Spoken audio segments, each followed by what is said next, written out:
Hi, everyone. Welcome to the Wool and Hearth podcast. My name's Diane, and today's episode is all about where to start when it comes to knitting. Grab a cup of tea and come and join me by the hearth. So, where to start with knitting? I think the major thing to know about this is that it should be fun and not stressful. There's so many things that you can look at, so many tools and different kinds of yarn, and it can be very overwhelming, I think. Even sometimes as an experienced knitter, there's just so many yarn options and so many patterns, and there's just never enough time to do everything that you want to do. If you have plenty of time, if you're retired or you don't work, there's situations where yes, I'm sure you can get tons of knitting done. But for most of us, I would say that we're fitting our knitting in between everything else in our lives. And so, if you don't know where to start or you don't know how to do a certain stitch or technique, it can be overwhelming when you search, especially if you're searching for something like directions or a tutorial on, say, YouTube, for instance, which is where I actually find a lot of tutorials for different things that I forget or don't know. There's so many different ways to do things. There's just so much information out there that it can be very overwhelming as far as what to do and how to do it and where to start. So today, that's what we're going to talk about. We're just going to talk about why you want to knit, basics, choosing patterns, needles, that kind of thing. So the first question I guess I would ask you is, why do you want to knit? Is it something you've always wanted to do? Do you enjoy fiber? Do you spin? Do you do other crafts and you're like, hey, I want to try knitting? What brought it to your attention? What brought it to your mind? And then, like I said, the other thing is that this should be fun. So, it's really, knitting for me is like, it's relaxing. Um, it's just like my happy space. And I just love choosing colors. I love patterns. I love putting things together. I love the feel of the wool. I just love everything about it. And so one of the reasons I don't do like Christmas knitting or knitting for money is that I don't want it to be a chore. And so that's one of the main things I want you to remember about this is that it really should be fun. So the first thing you would want to do is obviously choose a pattern. And a lot of people would tell you to start with something easy, which isn't necessarily bad advice. I think if you've never done knitting, obviously doing something that is basic and easy is a great way to get started. But at the same time, those can turn really boring. I started with a scarf. A lot of people start with a scarf because it's a long rectangle. You're just knitting. You're not knitting in the round. You're not knitting like double pointed needles. You're going across and back and you're just going in a row. And so it's an easy pattern to use to learn about yarn overs and the knitting stitch, the purling stitch. And those are the three basic things you would probably ever do with a scarf to begin with. And so it gives you a chance to see, okay, am I increasing? Am I decreasing? Am I dropping stitches? It is a great place to start, but I want you to pick something. I would suggest you pick something that you're excited about knitting, that makes you excited about learning the stitches and the colors and whatever it is. You need to be excited about it. Ravelry is a great place to find patterns. It's free. There's a million patterns on there. There's a comment section. There's pictures, and so a lot of times, like if there's something where you're stuck in the pattern when you've started knitting and you're like, this doesn't make sense. There's a comment section, so a lot of times people have asked questions or the designer has made comments or they've updated the pattern. So you can go on there and actually get the help that you need, or you can ask questions. Yarn stores all have patterns for sale. Sometimes they'll do it as a project bag so you can get the yarn and the pattern at the same time. I mean, there's pattern books galore. There's a million ways to find patterns. Honestly, for the most part, I have some pattern books, but I forget that I have them. So for me, Ravelry has just become the easiest way for me to find patterns, but definitely it's not the only way. So if you're at a yarn shop and you're like, oh, hey, they have patterns and that's the project you want to do, great, pick it up and do it that way. The next thing, after you found your pattern, you want to choose your yarn. And a lot of times, not a lot of times, all the time, the pattern is going to suggest yarn to use. They'll give you a gauge of what the pattern should be. And if you're not going to use the exact yarn that they use, you just want to find something that's similar, that's comparable. So, for instance, I did the Night Shift, which is a shawl by Andrea Mowry, and I I purchased Spin Cycle because that's what she suggested in the pattern. I wouldn't necessarily use it again by itself, but there's plenty of yarn that you could use that would be comparable. So I think it's supposed to be either worsted or DK, I can't remember. But you just want to find something that is going to work with whatever the pattern states. And if you're at a yarn shop and you have the pattern in hand or you're buying it from the shop themselves, they're always going to be more than happy to help you find a yarn. Like that's their job. But I mean, everyone in the yarn shop, they're there because they love knitting, spinning, crocheting, whatever it is, and they're going to love to help you. So if you're not sure, just ask. But on the actual yarn, the labels, it's going to tell you what the gauge is and what size needle to use. And so you're just going to want to just find something that's similar to whatever they used in the pattern, if for whatever reason you don't want to use the yarn that they're suggesting. And so then once you get your yarn, you're also going to choose your needles. And depending on what pattern it is, they'll tell you in the pattern what size needles you need, and whether it's like a straight needle, a circular needle, double pointed, you may need a combination, but it's all going to tell you what to get. And again, there's a million needles, there's different brands, there's interchangeable needles. I mean, you name it, again, you're going to find it. Every pattern, I mean, depending what you pick, every pattern's going to be a little different. I personally I'm not a huge fan of straight needles anymore. Even if I'm knitting something that's like a scarf or a blanket and I'm knitting just straight across, a lot of the times I'll use just a circular needle with just a really long cable because I like the flexibility of the circular needle. Again, everyone's preferences are going to be different and you're going to find what you like and what you don't like. But I personally, I have some in a bag somewhere, but I just really don't use them. I just use my circular needles most often for, I would say, most everything, almost. I don't mind double pointed needles, but again, I don't use them a lot anymore. So, but back to the point before I start rambling, is that the pattern is going to tell you what kind of needles to get. The brand, again, is going to be a personal preference. I've found that I really like the Chiago needles. Yeah. The cables don't actually hold memory, and so they don't curl up like some of the other ones do. It's very nice. And as much as I did not like metal needles at first, these are really easy to use. So they've quickly become some of my favorites. But I have the Likey needles, I've used Knitter's Pride, I've used just the wooden bit, like the bamboo needles. And it really is just a matter of discovering um what kind of feel you like and how they work with you. Again, the brand is going to be kind of a hit and miss. If you buy something and you're like, yeah, I don't really like these, I mean, you're just going to have to play around and see what brands end up being your favorites. But that's not so much important as getting the right size needle for the project that you're doing and for the yarn you're using. So then one of the important points that I want to make is that you don't want to underestimate yourself. Again, a basic project like a scarf can be very boring. So if you find that, you're coming along with the project and you're comfortable with the stitches, you're comfortable with the knitting stitch, with purling, with yarn overs, and you're like, I don't want to finish this. Set it aside, set it aside or take it off your needles and just don't worry about finishing the project. If you are that bored with it and you're comfortable with the stitches, or even if you're not quite comfortable and you're just like, I just want to do something different, then frog it, pull it out, and start the project that you're really excited about. You can do this. It's literally loops. They're loops of yarn. So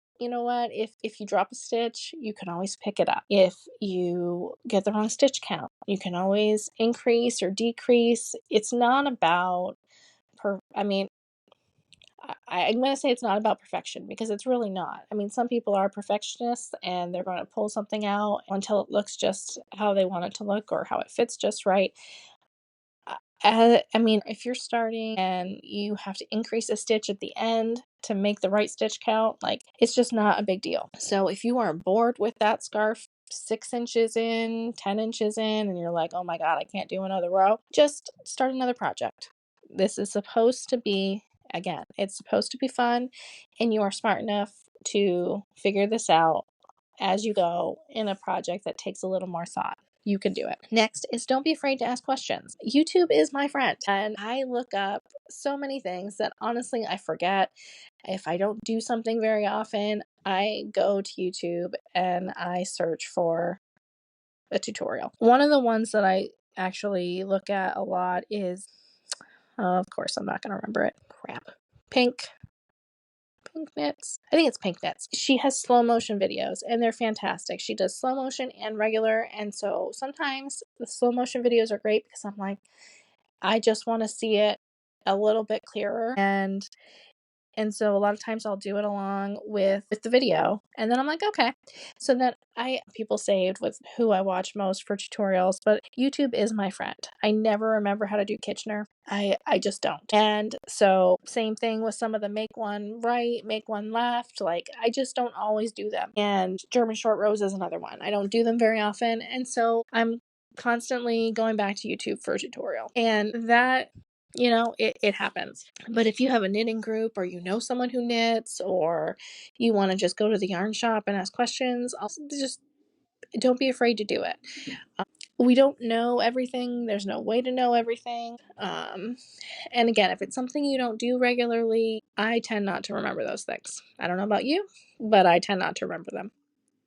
So, and sometimes it's nice just to get a quick visual of what it's supposed to look like, and then just carry on. So don't be afraid to ask questions, definitely. Next point would be to find a local or online group to join. Knitting groups are amazing. I can't stress this enough. I've done both, as I said before. The knitting group I'm in now, it's a Zoom knitting group, and we've been meeting for about 3 years. It's a group of about 6 of us, and some weeks not everyone's there, some weeks we're all there, but we just chit chat about everything: knitting, cooking, what books we're reading, where people are traveling to. Like it's just great to have friends who have a similar interest, and it's great to see what everyone's working on.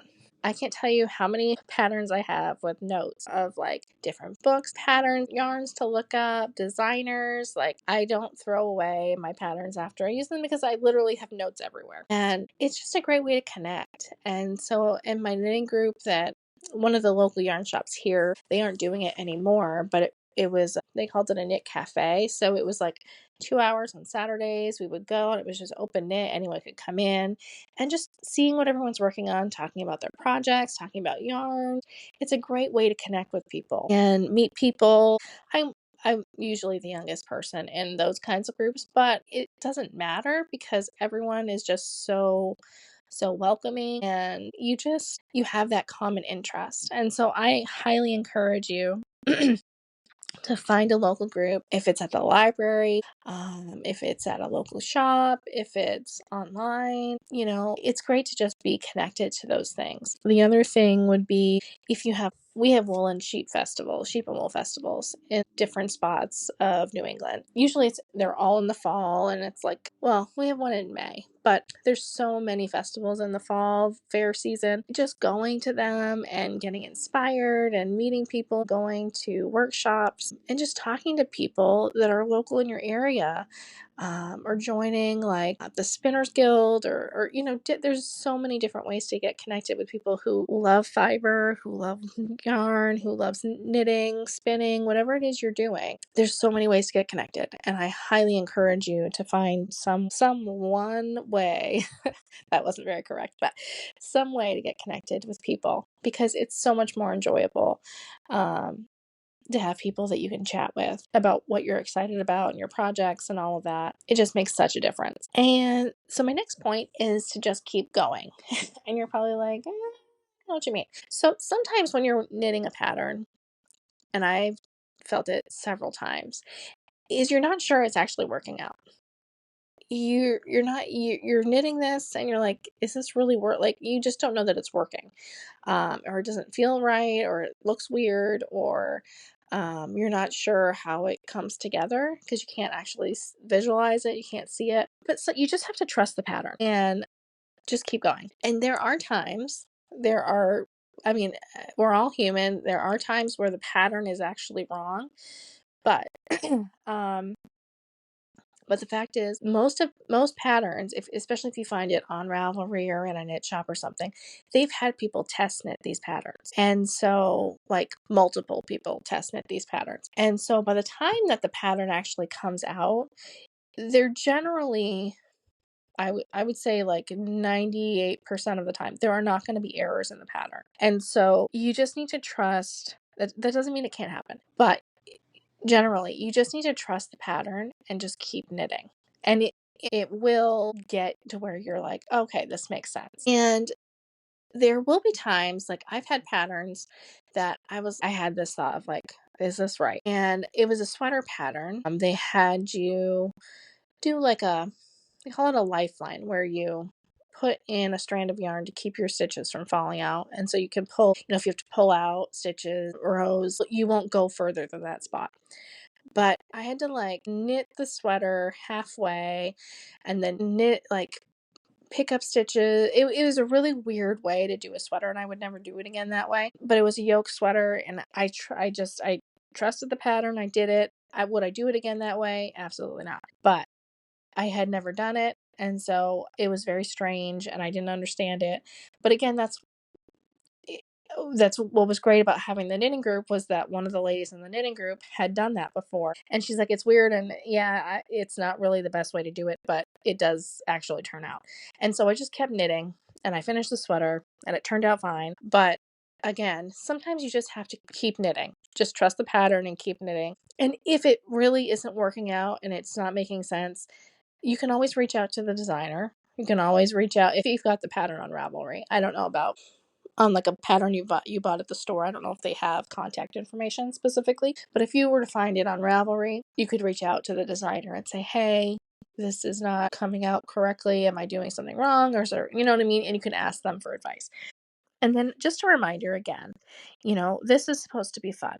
So, and that you're probably like, you've said this a million times, but it really is. There's supposed to be joy in it. It's supposed to be peaceful. It's supposed to be relaxing. It's supposed to keep your interest and your creative juices flowing. It's supposed to be fun. And again, this is one of the reasons I really, personally, I don't knit for money, because the fact is that a lot of people don't want to pay what you would really need to charge for a knitted project. And it just puts this pressure on me that I don't want. Every hobby needs to be a business. It doesn't need to have cash value. It doesn't have to provide some monetary asset to your life. If you're really great at it and you find that you want to turn it into a business, that brings you joy, fantastic, absolutely. Personally, though, that's not my route. But when you're starting out, it's going to be frustrating, yes, because you don't know what you're doing, but it should still be fun at the end of the day. And so I just want to really encourage you,